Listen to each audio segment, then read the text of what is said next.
Yo, and welcome to the EPM show. I am Blake Bozarth with my co-host again today, Chad Pike. What's going What's on? going on? Good to have you here. We have a legend of a guest and a good friend today, Ray Curbelo. Ray, how are you, man? Doing great, Blake, and nice to see you, Chad. Man, Good to see you too, Ray. this has been a long time coming. We've been trying to do this for the last month and a half. Had some sickness in between, but we're super excited about it. This show, as you know, it's all things enterprise performance management, and it's designed to give you an unfair career advantage in the space. So today, sometimes we're featuring kind of different career path stories. Today, we're specifically looking to kind of talk about the industry at large, talk about some use cases, capabilities that we're seeing, and challenges that companies are having and how they're solving some of those challenges. And we'll also talk about some career stuff as well too. Speaking of that, Ray, this is our patented introduction, which is allowing you a chance to tell us about you and your career, but you have to do it in 60 seconds. That's the challenge. So I'm going to go ahead and get this little timer started, and we're going to let you run, man. Tell us about you and your career, 60 seconds. Fantastic. So I've spent my last 15 years of my career, the first 10 actually in the insurance industry, primarily leading finance transformations and business transformation. And then recently made the transition in the last 2 years over to the software industry, where I've been able to actually, be a part and a leader in the EPM space, helping companies truly transform how they're thinking about enterprise planning and the value that they can deliver as they rethink how they see, plan, and act on their business themselves. Did I hit the 60 seconds? Well, you got 20 seconds left, so tell us more about the personal life. Yeah, so born and raised in New Jersey. Actually speak Spanish fluently. Fun fact. When I married my wife about 6 years ago, she brought me up here to Portland, Maine, and I don't think I'm ever leaving. Hey, beautiful place. New Jersey happens to be Chad's favorite place too. That's where my wife's from too. So Ray, North Jersey, South Jersey? North Jersey all the way. She's South Jersey. Great stuff, Chad. We got another get to know question. Yeah, one more for you, Ray. Just a fun question. So what's one of the funniest things you've experienced at work? Give us a story. So it was when I was still young, right? And definitely key preface right there, right? Key context. Yes. I was here for this, I guarantee you.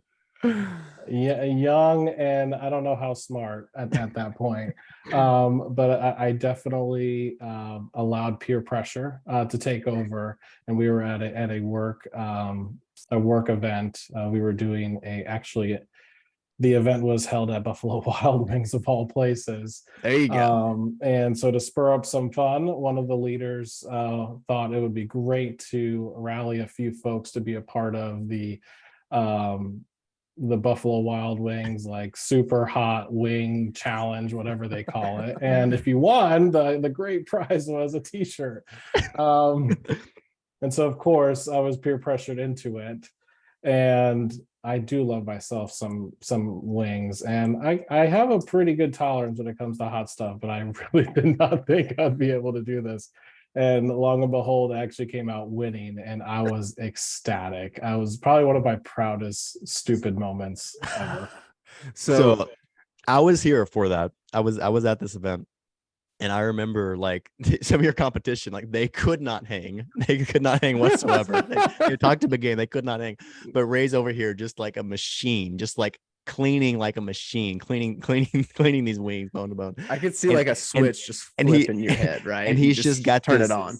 He's just got this total focus. And he never got the hot sauce in his eyes, but he's just wiping away tears, but he's just destroying people. All right, so I have two questions. The first question is, do you still have the t-shirt? And the second question is, do you wear it?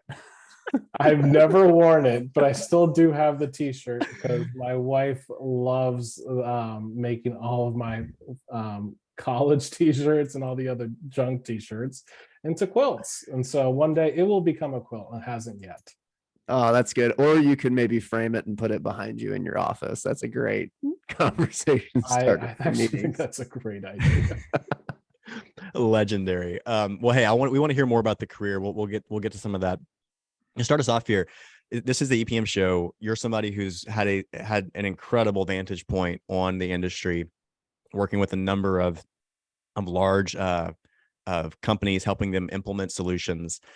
Talk to us a little bit about, Ray, where do you see the industry going when it comes to planning, enterprise performance management? What trends have you noticed, and what are you seeing now as you work with companies that want to continue improving their capabilities? Yeah. So I think we can all agree the premise of EPM, Enterprise Performance Manager, has always been, how do you think about a performance management capability that spans across the enterprise? For the last, 10 to 20 years, last couple of decades, everyone agreed with that concept, but technology wasn't advanced enough to allow you to do anything beyond just the specific function, process, or kind of singular areas that the solution would be able to provide. I think over the last 5 to 10 years, though, technology has significantly advanced there is capabilities that allow you to truly grow cross-functional in an enterprise, to really think about the true meaning of EPM. And so, Gartner calls it XP&A, right? Extended financial planning analysis. My only challenge to that, it's more than just financial planning. It is planning across the enterprise. It is thinking about the analytics, your AI and ML capabilities, that is making you not only transition operational plans into a financial plan, but also helping you go the other way in reverse, right? And think about, what's my financial strategy? How do I translate that into operational action that I can help guide the business and monitor the progress as we move forward, and really ensuring that you have that capability to see in all corners of your business. And now more than ever, I think many companies for the first time are leading many of their investments in this space, where before it was considered much more of a back office, nice to have investment, because COVID has really changed the game, right? Things are so volatile. Not having kind of the capability of really understanding how you're going to change and the decisions you have to make when your supply chain dynamics change within days on a regular basis, or inflation is causing significant price actions to be taken. How do you actually think about where you're going to make up the margin and manage your margin over time, right? And so that's now requiring many companies across all of our industries across the globe to really rethink, hey, I need that capability to give me that visibility to manage my business. So, Ray, it sounds like, from what I'm hearing you say, in the last few years, between external forces and advances in technology, there's been a pretty massive shift in the space forward, going from the back office to more of a leading, hey, we're going to be proactive in this. As you're working with customers, clients, I mean, what do you feel like are maybe some of the most common misconceptions people have, like myths you're almost having to break down as you're starting to try to roll this out for companies, and they're trying to make that shift from back office to, hey, we're going to lead in this space and be proactive in our connected planning? Yeah, that's a great question. And so the number one thing I'm going to point to is, don't underestimate the flexibility and agility that you need. And you can't buy it off the shelf. And what I mean by that, there's so many nuances for every industry, and even within an industry for every company, and how you manage your business, your portfolio, your products is actually a secret sauce for many companies. And so as you think about connecting your enterprise, right, your products might look similar when you think about the categories that you're selling to other companies in your industry, but how you navigate it, how you think about it, how you price it might be totally different. And so when you start connecting those data elements and you think about operational activity to financial impact, you really got to think about, hey, how am I setting myself for flexibility for my unique business kind of needs, but also how am I giving myself the flexibility to change over time? We're seeing companies constantly, changing their business models, going into new markets, dabbling into new markets to really rethink, hey, where am I going to get my next, stream of revenue for the next 5 to 10 years? And that's requiring companies to really drastically change their operations over, a couple of years now versus several years like we used to in the past. And so thinking that you can buy it off the shelf and that you're going to be ready to implement and move forward with it within a few weeks is something that is it's not possible, right? It was possible in certain unique point solution processes that you might have been replacing or thinking about enabling. However, when you're thinking about true EPM and connecting across an enterprise, you need that flexibility, that agility, to kind of bring it to life at speed and within the uniqueness of your business. And it's I see it with many customers. Think about many of our favorite fast food restaurants, that they're having to understand what's happening directly at the store level. What's the demand? What's the volume? How do I need to make sure that that store has all of the inventory that they need to service the customers? And that's changing on a regular basis, right? And so having that capability to visibly see what's happening at the store level, aggregate that up to understand what your next week, month, and quarter is going to look like from an inventory and demand perspective, changes the game for any enterprise. That's such a good example. And what I'm taking away already, it's like Chad and I, while we're doing the show, is we're extremely bullish on the industry and in the space, in terms of the priority companies are putting on it. And what's crazy is like it seems like it's one of these industries, one of these spaces where it's like, yeah, the economy can go through some weird stuff. We can potentially be in a recession, but the emphasis that companies are placing on their ability to be dynamic in their planning and adjust and be more predictive, and that has only gone up, and it only goes up. So it's strong when it's a good economy, but it's also strong when there's weirdness going on, because there's actually that much more emphasis is being placed on, hey, we need to get really good at this. And I love that you brought a real life example together of like, what does it look like when we talk about this term connected planning? What does it look like to actually connect different parts of an enterprise? When in the past, this kind of function, it looked more like a reporting and control function in finance. Now it's really helping companies pull together their entire business and plan operations, as well as do some of the other traditional functions as well too. Ray, you have been through inside of a large company. You've been through a transformation before you went to Anaplan. Talk to us a little bit about transformation when you see companies making a big investment. What are some of the challenges that they face, and what are some of the pitfalls that you see companies make as they go into transformation? And then by contrast, when you see success stories, what makes for those success stories of like a successful, truly connected planning solution? Yeah. So when I think about that, Blake, I'll try to oversimplify it in the beginning and then maybe go into greater detail. Love it. And give a few examples. I think when companies start their transformation journey, the most common misstep is to lead with technology, versus lead with the vision for change, understanding the urgency for change and the problem you're trying to solve. Is where you need to invest a significant amount of time before you even consider the technology. And because technology at the end of the day is the enabler, right? And so understanding what you really need, the capabilities that you want to enable for your organization, then that's when you get into the technology conversation to say, all right, if these are my critical capabilities, this is what I need to be looking for, testing for, and ensuring that I'm going to be able to bring to life. But so let's dig deeper into what do I really mean about understanding your problem and your vision and where you want to go with your transformation. It really does start from the top, but then it requires alignment at all levels of an organization, right?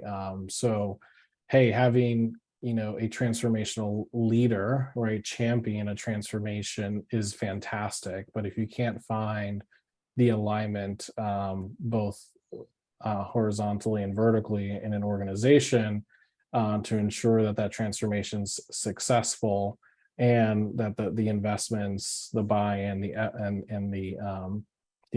the intellectual capital is going to be behind it to support it, it can quickly fall down over time. And so ensuring that the organization and its leaders agree on the size, the scope, the expectations of the transformation, and what it's going to take from everyone to do it, and what we're truly trying to get out of it.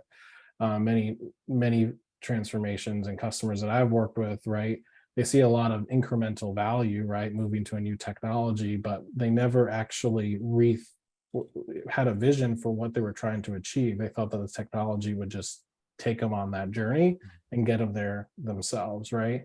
It's so important for you to think about, hey, am I trying to change a process? And is my goal to save and drive towards efficiency? Is my goal to drive towards a certain experience? Is my goal to drive towards a certain view of the world that's going to enable me to do X, Y, and Z that I can't do today, right? It's so critical to really validate that and dig deep into the root cause of why you're driving your transformation. And as you're talking about that, and Chad, I'll let you jump in, but I'm just thinking about, like, yeah, it's one thing to have senior people being like, we need to do this, and we kind of understand the vision. It's another thing to truly get buy-in across your organization, across your enterprise. We all know, like, those people, some of these individuals that have been involved in these different planning processes have been doing it for 5, 10, 15, 20 plus years with their particular spreadsheet, their particular solution, right? And those are the people actually that you have to be able to win over. And so as you talk about that, everything's been okay the last 10 to 20 years, right? So why change? So unless you're able to build that burning platform for, okay, this is not going to get us to this future state. And I love that. Coming from somebody that works with a tech platform, you say it's not about leading with tech. That's actually one of the biggest pitfalls when you lead with tech. You lead with vision for your future of what the planning of what the capability needs to look like, and then the tech can enable that. That's good. That's amazing. That's so good. So it sounds like, Ray, when we don't lead with the vision and we try to lead with tech, we'll get some incremental value because we implemented something new and it can make us better, but we miss a lot of the value if we're not really having our end vision in mind and working towards it and creating alignment, like you said. And I feel like that just aligns with what you mentioned earlier about misconceptions of you can't buy it off the shelf. So can you maybe talk a little bit more about, maybe from a leadership perspective, and then also from the perspective of the implementer who's doing the work, how can companies and clients maybe set their expectations appropriately to say, hey, this isn't just a plug and chug, we buy the technology and it'll create the end result that we want, but we actually have to dig in. We've got to get our hands dirty. We've got to roll up our sleeves and know that this is it's going to take time, and it's going to take effort, and it's going to take energy once the solution exists. Can you kind of maybe talk a little bit more about that? Yeah. So technology, as you think about a transformation, is one out of 4 components to drive it, right? And so I view it as it's data, people, process, and then technology. And so, the technology can totally enable almost anything you want, right? Anything's almost possible these days. The technology can move the data, if you set it up right in any way that you'd like it to, right? However, where folks forget is the people and the process component, right? Simply put, what's the workflow and experience that I want people to go through when they interact with the technology? Is it going to be a slick, easy process to work through my task, my activity, or is it going to be something that's going to require intensive manual manipulation? And that's probably okay, given whatever the thing you're trying to solve for. How do I want them to interact with it? How does that get exposed to the end user, my end customer, if it does at all, right? And, if you're exposing, we have customers who are exposing technology all the way down to, the in-store users, if you will, the store managers, the branch managers, whatever the case may be. They don't have the time. They're managing a whole workforce behind them. They don't have the time to be really working through the system for an hour or two a day. They want to get in and they want to get out. They want to report out their results, what they need, and where the business is going, and then get back to what's in front of them, right? And so that, take that example, that experience needs to be very intuitive, very simplified, very simple for them to interact with it, get what they need, and go, right? But think of it at the corporate level. Now I need the plug and play, the slice and dice, the hey, I need to be able to interact and drive approvals and reviews with certain levels of management. That's a whole workflow, right? And so what's the culture of the organization as you think about getting work done? And how does the culture actually drive how you might configure your technology to work for you? Many people forget about the culture aspects that they work within and how they actually get work done in an organization. And they take what company X has done because it sounded great, but really, it's never going to work for them because their culture doesn't match what is required, for them to actually drive outcomes. It's another great point that just underscores your broader message of like, one size fits all doesn't work. You've got to be able to customize around your business, but also around your culture, which is that really hits home. Data, people, process, tech. I love that. So hey, let me ask you this: any other, like, when we talk about success stories, because you work with a number of customers, any examples of some success stories for doing transformation well and actually seeing, because you can have this great vision, right? Let's say you do a good job on the vision of what we want this to be, but actually seeing some of that come to fruition in a meaningful way, across, again, a connected kind of solution across an enterprise. Any particular kind of use cases or examples you could share with us? Yeah, so I'll answer your question, but I'll start in a different way in regards to the common question I get first, right, when we sit down and work with customers and clients is, where do I start, right? This is my problem. This is what I want to be able to do. They might have defined their transformation effectively and their vision for it. However, they're like, hey, I know I'm not going to be able to achieve it tomorrow. I know this is probably going to be a 2 to 3 year journey, which is, relatively common depending on the size of what you're going after. So where do I start?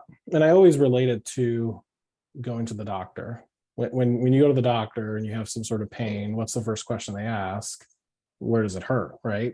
And so you really want to understand, where does it hurt most, and how do you think about your critical business priorities and your urgencies that are kind of that you're thinking about, that's keeping you up at night today, tomorrow, and as you think about the future, right? And so customers today don't even have the visibility to get a real-time view of where their business is at in today's time, right? They can't tell you, so there's individuals and companies still out there that are operating their entire finance operations on spreadsheets primarily.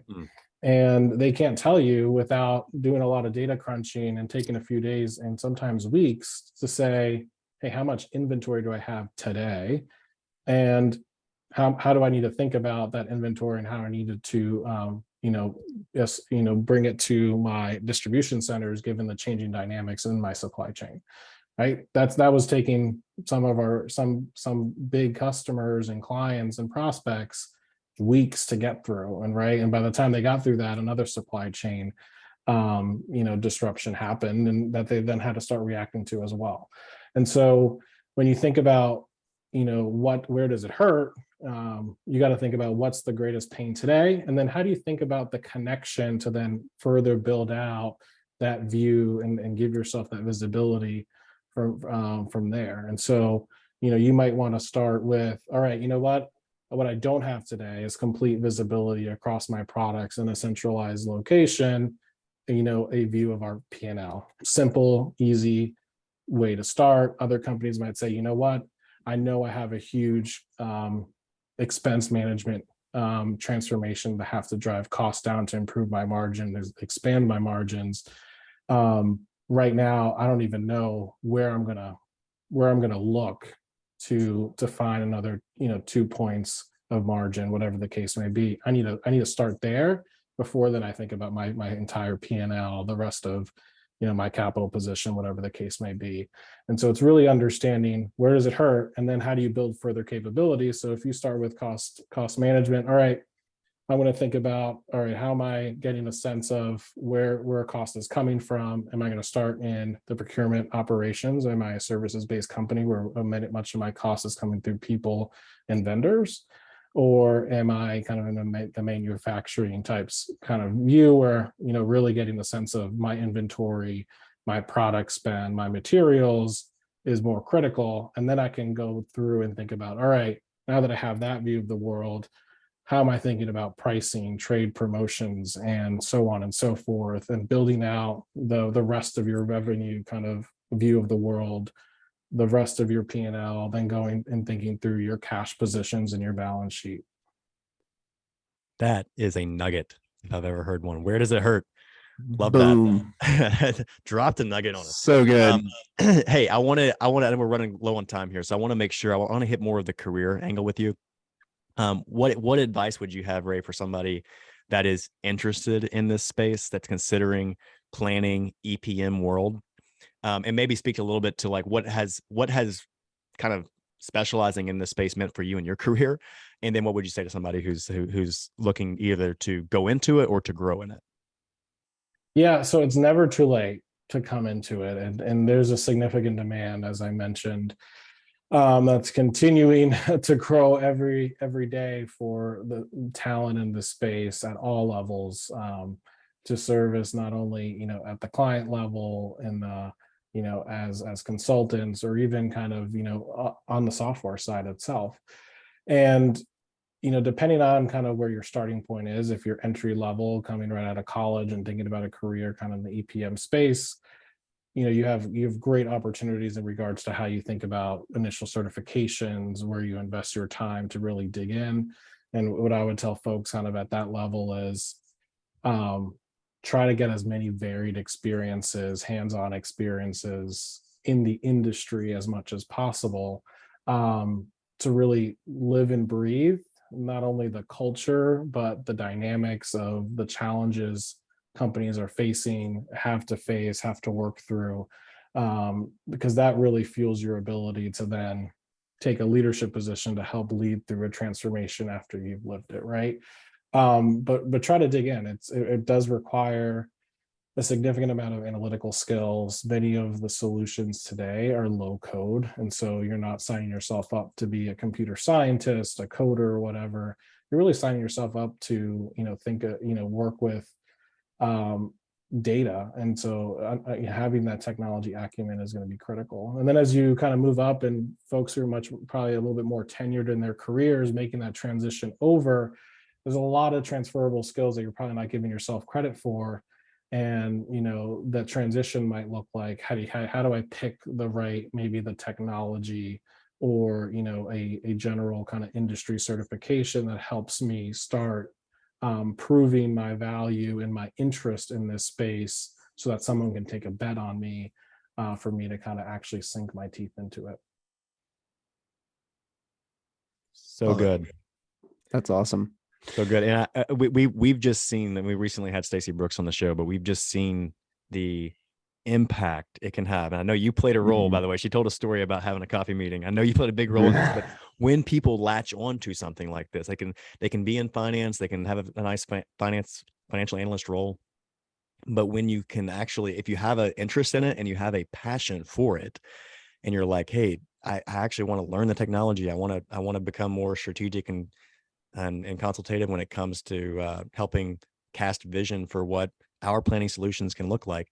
When you catch that fire, it really, like, the career growth potential is limitless. And we've seen it time and time again. And just to see the way your career, Ray, has also just blossomed since you've kind of found yourself more in this space is just absolutely incredible. So Really cool. Really cool to see. Chad, did you have something else you wanted to add, throw in? Yeah, I had one more question. I know we're short on time, so you can make it quick, but maybe if we could tie in the career stuff to some of the other things we talked about today, what advice would you have to someone who's a current EPM professional and maybe they're at an organization that fell prey to that misconception of, oh, well, this is a plug and play? What could their role be in maybe undoing that and helping them maximize the value of the solution? Yeah, I mean, just like I tell many folks as they're making career decisions, you can never make a wrong decision. It's just realizing when you made a misstep or it's not right for you or it's not what you're looking for, to act and move forward and learn from it, right? Mhm. And so for those individuals that are working at a company that might have made one of those missteps, how do you help the organization realize and learn from that situation to then help drive the solution for the path forward? Because many companies might look at that misstep as, hey, it was so and so's fault, it was because of X, Y, and Z, it's because of we didn't have enough funding. But it's usually more than just that, right? It's not a singular action or decision that was made that usually resulted in a failure. It's usually a series of those. And so how do you kind of do a retrospective, really understand, hey, as a company, what could we learn from it, and how does it help drive us towards the right solution as we move forward? And thinking about that at all levels, don't think that it's just at the leadership level to make that decision. Is there's significant amount of translation and understanding on, hey, the technology component, the environment, and the architecture that you have today, and what value and insight can you bring if you're working at that more tactical, technical level to help your leadership team really understand what is needed to be successful, right? Mhm. Because sometimes we do make those decisions with technology at the very top, not fully appreciating what the front line is actually working with and having to deal with to make things happen. Love that. So it sounds like if you maybe are on that front line, if you can help leadership by synthesizing, here's what we're experiencing, then they can help make a better decision to drive the Correct. most value out of the solution. Love it. All right. And I'm good talk, now. talk about it. Talk about an opportunity to actually grow your career too, like being Yeah. that kind of You strategic, can, demonstrating that kind of competency to your Mhm. peers, to your leadership, being a change agent. It's a great opportunity. So great question. Great answer. Man, this has been fun. Thanks for being here, Ray. Thank you for having me, Blake and Chad. Hey, Really where's the enjoyed best it. place that people want to find you? Where's the best place to look you up? LinkedIn, Boom. 100%. Awesome. Well, hey, we appreciate you being here. Again, you can always find Chad and myself on LinkedIn as well. Love to connect, and we'll see you guys next time. Peace.